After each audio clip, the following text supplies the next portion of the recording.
So believe it or not, 2023 is almost at a close. The way this year's gone is absolutely flown by. But with that being said, that means I've been shooting Micro Four Thirds for video and photography for almost a year now, and I just wanted to put down into a video my thoughts, my feelings, and my findings of how this past 12 months have gone. Let's have a look at some photographs.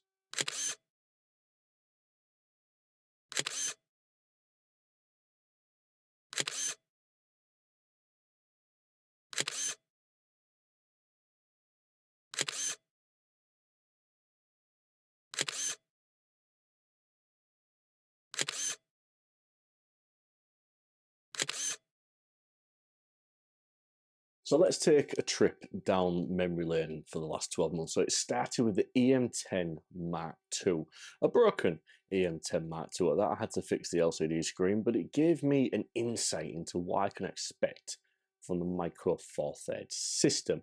And I'll be honest, I quite quickly fell in love with what the very capable little camera could do. And fast forward another few weeks, and we ended up with the EM5 Mark II, and that sort of solidified my initial findings of these cameras are actually, really quite capable. And then a few weeks later, we ended up with this, the Olympus E-M1 Mark II, and this was the camera that really solidified what this system can do for me. See, for the longest time, I was a Canon user, 5Ds, 6Ds, 5Ds, Mark IIIs. I had all of the lenses and, you're climbing up a mountain, your back starts to hurt, it's lumpy, it's heavy gear. And then when we dove into these tiny little cameras and the tiny little lenses, and they're just as capable as the full-frame counterparts I found. The thing that really drew me to this camera was the feature set inside of it. It could do things that I've never seen before. Say, for instance, the Cinema 4K mode that I use a lot to record videos. This has kind of become a video camera of late, but the Cinema 4K, I absolutely love that. The log isn't so great, but the flat profile is where it's at. I find it really easy to color grade, but for video, this thing is fantastic. The inbuilt in-body stabilization. Every lens that I throw on this is stabilized, so if I want to shoot some really narrow depth of field with some vintage M42 lenses, the lens is stabilized, this lens is stabilized, any lens that I throw on this camera is stabilized. And IBIS isn't something that I was used to up until picking up these cameras, and it kind of begs the questions to why didn't other camera manufacturers from way back when, I mean, this isn't a modern camera by any stretch of the imagination, but why didn't other camera manufacturers throw IBIS in down to 5 stops like this is quite so early on? It really did. It opened my eyes as to what I needed. I mean, I've been doing long exposures with these things down to a couple of seconds, and that's not something I'd be able to do with a DSLR. And the recent upgraded models to these, you can handheld for, I believe, 30 seconds. I believe someone was telling me once. I mean, 30 seconds handheld long exposure, that's incredible. But the main thing about this is just so capable. If you're a photographer like me who just wants to go out there and take some photographs, and it doesn't really matter what you're using, you're not trying to impress anybody with brands or price points, these cameras for me are where you should be looking. The bang for the buck in these things is phenomenal. Like I've already said, you get the IBIS, you get a highlight and shadow clipping akin to Sony's Zebras. It'll show you bright red for clipped highlights and dark blue for clipped shadows.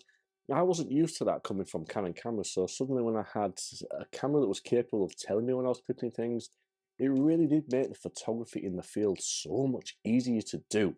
It really did. It blew me away earlier on this year. I've put out several videos earlier on in the year around this thing, but I just wanted to summarise at the end of the year.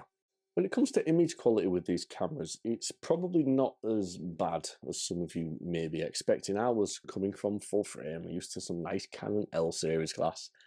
And while there is a difference with the image quality, it's not as noticeable as you may think. This 12 to 40 Pro lens that I have on the front of this camera is on a par with any of the Canon L lenses I've used in the past. I've not noticed any sort of degradation in sharpness. The only thing you will maybe notice is there's a little bit more noise. Obviously, you are using a smaller sensor, so there is going to be some more noise. But with the advancements in technology when it comes to Lightroom, things like AI denoise, it's irrelevant. It's gone. It's as clean as any other image that I've ever seen. As soon as they introduced that update, it kind of really did cement home that you don't need a big sensor to get some nice looking, clean images. And Another thing when it comes to noise, I've not really noticed ugly noise in shadows. You know, sometimes you'll take a photograph and you'll raise the shadows a little bit, and you'll see the multicolored speckles, the reds, the greens, the blues, the purples. It's really not that noticeable on this camera. I don't know if it's something to do with the dynamic range in it. It's got around 13 stops of dynamic range, which is more than enough for what I need. It's more than enough for what most people need. I think real world, what do we use? Maybe 4 stops at most. You're not really ever going to be pushing this to 12, 13 stops, but the fact it's there and you're able to push and pull those files just a little bit more than I was used to on the Canon cameras, it really did. It opened my eyes to what a camera really can do. And for the longest time, I kind of laughed at these things. They're tiny little sensors. They're probably not that good. Everything's very slow and things like that. And it really, really isn't. This is a f2.8 lens all the way through from 12 to 40 millimeters, and it's plenty fast enough for what I do. You can get a lot of fast primes. That is probably the main thing about the Micro Four Thirds that I really do like, is the amount of fast primes that are available for these things. You've got the 45mm 1.8, you've got some 70mm, I believe 1.7s, and then you start looking at the third-party manufacturers like TT Artisan, 35mm 1.4s, 50mm 1.4s, a really, really reasonable price point as well. If you're looking at full-frame lenses of those speeds and those focal lengths, should I say, you're looking at hundreds and hundreds of pounds. When it comes to these things, if you aren't too bothered about manually focusing, because let's be honest, these things have focus peaking, and that's made manual lenses relevant once again. There's suddenly a market again for manual lenses. If you want to throw a fast prime on there, a manual focus fast prime, you're going to have a time of your life with this thing. Obviously, like I say, with the focus peaking, you tell instantly if things are in and out of focus. The autofocus has kind of gone by the wayside a little bit, but the autofocus in this camera is really, really snappy. I've never really found it to miss focus whenever I've needed to, but I think that may be to do with the way this focuses on the sensor. Now, I'm not a camera nerd by any stretch of the imagination. Phase detect and contrast detect, I have an idea how it works, but I don't really go to the far end of one when it comes to autofocus. But I can assure you with this E-M1 Mark II, the autofocus system, it's really, really on point. I mean, it'll focus, it'll track your face, it'll track eyes, it'll track the nearest eye, the furthest eye, face detect, like I say. The entire sensor is essentially one big focus point, and it's never once let me down. One of the main things that I do as a photographer is long exposure photography, which tends to mean I've got a camera on a tripod and I'm taking really long photographs with filters on and everything. And I remember the first time I went out with the Olympus camera, the E-M1 Mark II, and I was scrolling through the shutter speeds and I noticed, hang on, this thing goes down to a minute. And so there's the slowest shutter speed on this is a minute, and I'm coming from cameras where 30 seconds was the norm, so suddenly I'm getting a whole extra stop on my long exposures, and you throw the live times, the live comps, the live bulb modes in these things, you can get a live preview on the back of the LCD on this camera when you're taking a bulb mode photograph. It will show you in real time the photo building on the back of the camera. Now, when I say real time, it's not real time. There's a delay. There's maybe 4 or 5 seconds. You can set it up in the menu. You can tell it how often you want the image to refresh. But it also gives you a live histogram as well, so you're not going to blow the shot away. You can kind of keep up track with it instead of all this guesswork and exposure calculators that I haven't got time for. As long as I can see a histogram on the back of this, I'll go, yeah, it's done. And that was another thing coming from where I came before these cameras.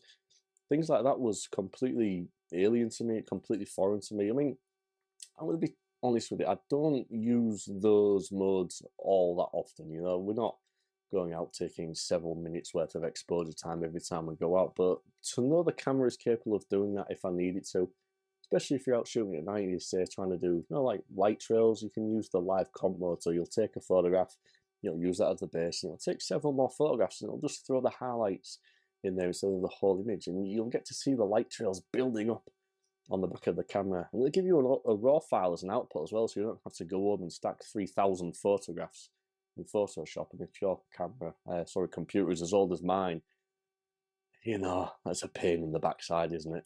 Who would I recommend a camera like this for? Well, anybody really. If you're a working professional, obviously the full frame Sonys and the full frame Canons are going to be a staple of what you do. You really do need that image quality for the clients. But as a backup camera, as a B-roll camera, as an everyday walk around camera, you're really not going to go too far wrong with a camera like this. Beginners, if you want to pick up a camera that's capable, it's probably got more features than the beginner would need. But as you advance through your photography abilities and techniques and everything, to have a camera that you know you can push just a little bit further when you get a little bit more comfortable with it. Again, look at one of these Olympus E-M1 Mark IIs. You can pick one up used for around £300. The lens probably the same. It's probably £600 total here, and a lot of people will go out and spend that loan on the first body or the first lens when you really don't need to. If you have a look on the used market, these things are super capable, and it's something that I really would recommend to anybody to grab. Now, I get that this video has probably just been a bit of a ramble. I just wanted to get my thoughts down. I didn't really script it. It's all been recorded in one take. But if you did enjoy my thoughts on the Olympus E-M1 Mark II and the Micro Four Thirds format, please do hit that subscribe button, drop the video a like, and drop a comment down below and let me know which camera you're currently using. I've just picked up another Micro Four Thirds Olympus camera. As it happens, it's one of the Pen series cameras, and I'm going to be releasing some content around that early in the new year, but I just need to get things a little bit more set up around that camera. It's a full spectrum convergence. I need an IR UV cut filter now to put on the front of it so we can use it as a normal camera. I already have an infrared lens filter thing that goes on the front anyway, so I was hoping that we kind of just throw this lens on and go for a walk around and do some infrared full spectrum stuff in the new year. So the Micro Four Thirds content is really going to start coming thick and fast again in the new year. So with that being said, I'd like to wish you all a happy new year, and I'll see you on the flip side of this. That being said, we'll salute, love you, and leave you, and say peace and goodbye.